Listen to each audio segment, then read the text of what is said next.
here are my bulbs, and I just want to make sure the most important part is this white base right here. This right here is the only part that should come in contact with any of the water in the vase. From here, from where my nail is, all the way up, there should be no contact with any of the water in the vase. Otherwise, this bulb area right here will rot, and you don't want that. So just make sure this from here on down is the only part that will be in contact with water. And as you can see, those are the roots right there. Now I'm going to place them in my vase, but before I do, I want to show you this is how it looks with water inside. And I want you to see right here, this little stone right there. Do you see how I drew a heart on that stone? That's my marker. So I know that my water level should never go higher than this stone. So the surface of this stone with this little heart on it should never be wet.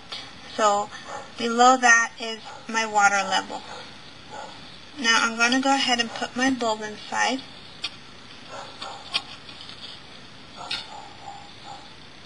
And put the second bulb in there.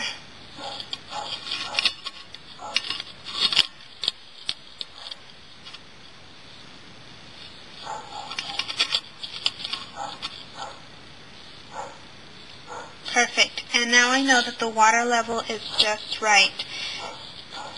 They are not going to come in contact with any water that they shouldn't.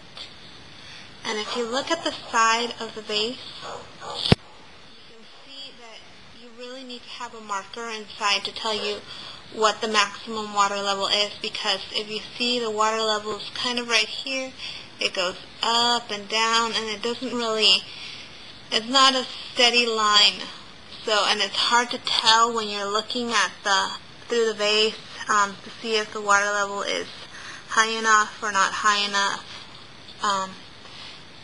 You really need a marker, and you can see that heart. I know that, water level should not go above that stone, and it's a great way for you to always make sure that the water level is at the right height.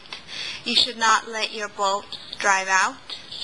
So just something to keep an eye on. Always make sure that the water level is where it should be, so that the roots are getting enough moisture and they're not becoming dry. So there it is. We're going to leave them in there for a couple of weeks, and we should start to see some growth in about 4 to 6 weeks.